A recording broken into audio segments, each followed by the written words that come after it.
은 뭘 좀 해주면 좋냐면은 정부보다는 훨씬 더 일상에서 민생에 닿아 있기 때문에 큰 국정과제의 방향이 있음에도 불구하고 정부가 놓칠 수 있는 것들을 사실은 대통령님께서 국무회의에서 굳이 일일이 지적하지 않아도 될 정도로 당에서 빨리빨리 찾아가지고 그것들을 당에서 문제 제기를 이렇게 해주는 것이 굉장히 중요한 기능입니다. 그것이 하나가 있고 또 하나는 상대적으로 정부는 크게 보아서 당정이 협력하거나 또는 대선을 통해서 이미 국민에게 하겠습니다 하고 공약해서 하기로 한 바를 집행해 나가는 부분이어서 조금 더 긴 호흡을 갖고 앞으로 그 다음에는 이런 방향으로 가자 하는 것을 연구하는. 안녕하십니까 총리님, 저는 조세일보 소속 광명곤이라고 합니다.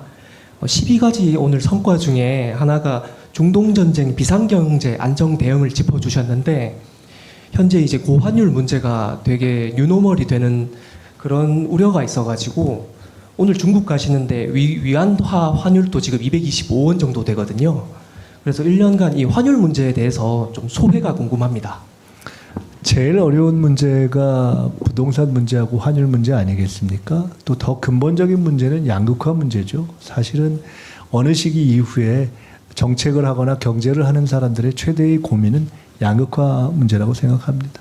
사실은 AI 전환 시대 또 코스피가 이렇게 급등하는 시대에도 사실 마음 한구석이 편치 않고 안타까운 것은 그것이 가지고 있는 양극화의 그늘이라고 생각합니다. 저는 특히나 정부 여당은 항상 두 가지를 봐야 한다고 생각합니다. 하나는 전체 그림을 보면서 전체 상황을 긍정적으로 이끌어 나가기 위한 노력을 해야 하고, 두 번째로는 그 결과가 만들어낸 긍정적인 숫자에 취하면 안 된다고 생각합니다. 그 점에 그 두 번째의 대목에 양극화, 뭐 환율, 부동산 이런 것들이 있겠죠. 누가 해도 쉽지 않았을 문제이고 저희로서는 그 부작용을 최소화하기 위해서 노력하고 있지만 절대 쉽다고 말씀드릴 수 없는 그런 상황들이 있어서 지금 적어도 숫자로 나타나고 있는 어려움을 부정하기 어렵다. 그리고 앞으로도 계속 노력해야 되겠다 이렇게 생각하고 있습니다. 제가 아까도 말씀드렸지만 아마 여러 가지 정책적인 입장에 대해서는 제가 이제 총리직을 그만두고 나가면 또 한편으로 조금 더 자유로운 입장에서 저의 자유로운 어떤 의견을 또 정책과 관련해서 말씀드릴 기회가 있을 것 같습니다. 우리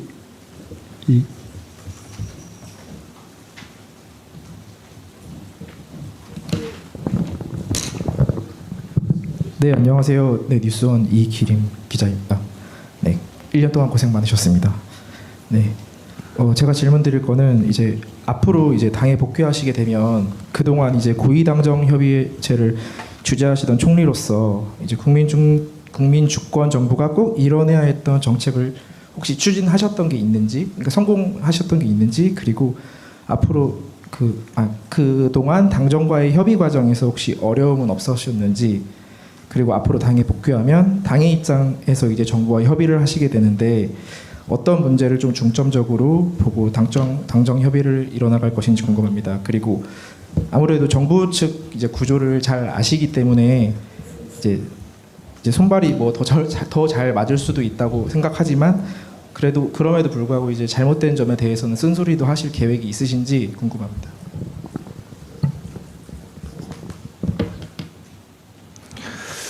그 정부 여당의 관계, 여당과 정부의 관계는 기본적으로 쓴소리가 아니라 솔직한 소리입니다. 그리고 그 솔직한 소리, 그 솔직한 소통을 통해서 방향을 잘 함께 잡아가는 것입니다. 지금까지도 그랬고 앞으로도 그랬고 당연히 여러 가지 문제들에 대해서 제가 정부에서는 정부 내에서, 그리고 앞으로 당에 가면 또 당에서 당연히 여당의 일원으로서 정부에 가야 될 방향에 대해서 이런 방향이 더 바람직한 것 같다 싶으면 정부에 대해서든 또 대통령님께 대해서든 솔직하게 허심탄회하게 지금까지처럼 말씀을 드릴 생각입니다.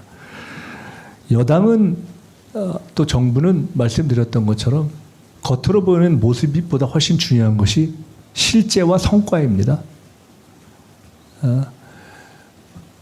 여당의 구성원은 한편으로는 국민들에게 정부 여당이 한 몸으로 안정되어 있다는 안정감을 드리면서 또 한편으로는 내부적으로 더 좋은 개선 방안이 무엇인가를 치열하게 고민하면서 그거를 이렇게 원활하게 소통해서 그거를 변화시켜가는 그런 양면적인 노력이 필요합니다.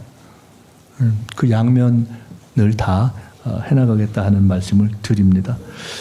뭐 과거에 잘 안 된 것이 있느냐, 앞으로 어떤 것을 하겠느냐와 관련해서 말씀드리면, 정부는 상대적으로 집행을 해야 하기 때문에 이 방향이 잡혀 있는 국정과제를 쉴 새 없이 이렇게 뛰어갑니다. 근데 사실은 여당은 뭘 좀 해주면 좋냐면은 정부보다는 훨씬 더 일상에서 민생에 닿아 있기 때문에 큰 국정과제의 방향이 있음에도 불구하고 정부가 놓칠 수 있는 것들을 사실은 대통령님께서 국무회의에서 굳이 일일이 지적하지 않아도 될 정도로 당에서 빨리빨리 찾아가지고 그것들을 당에서 문제 제기를 이렇게 해주는 것이 굉장히 중요한 기능입니다. 그것이 하나가 있고 또 하나는 상대적으로 정부는 크게 보아서 당정이 협력하거나 또는 대선을 통해서 이미 국민에게 하겠습니다 하고 공약해서 하기로 한 바를 집행해 나가는 부분이어서 조금 더 긴 호흡을 갖고 앞으로 그 다음에는 이런 방향으로 가자 하는 것을 연구하는 그런 기능이 고유의 기능은 아닙니다. 저는 당이 그 두 가지, 그러니까 예를 들어 우리가 원래 기본사회를 하기로 했다.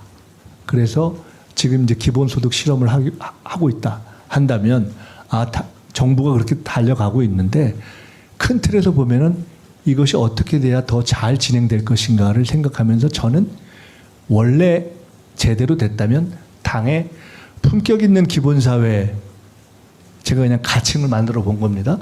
품격 있는 기본사회 정책 TF 같은 것들을 만들어서 대선이 끝났으면 끝, 이게 아니라 지속적으로 정부의 정책적 아이디어를 공급해 줄 수 있는 일을 해야 됩니다. 사실 그것이 첫째. 그러니까 조금 더 긴 호흡을 가지는 것, 그리고 또 하나는 조금 더 현장에 관련된 것.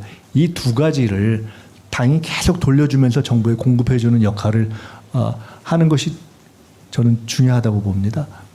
지금까지 무엇이 부족했다 이런 것보다는 앞으로 저는 제가 당에 돌아가게 되면 그런 양면에서의 기능이 더 잘 진행되도록 최선을 다해 보겠다는 생각을 가지고 있습니다. 이쪽으로 넘어갈까요? 이쪽 갔다 갈게요. 예. 요렇게 1, 2, 3 그렇게 가죠. 이렇게 하면 어떨까요? 세 분 쭉 다 말씀 듣고 제가 종합해서 좀 짧게 말씀드릴게요. 예.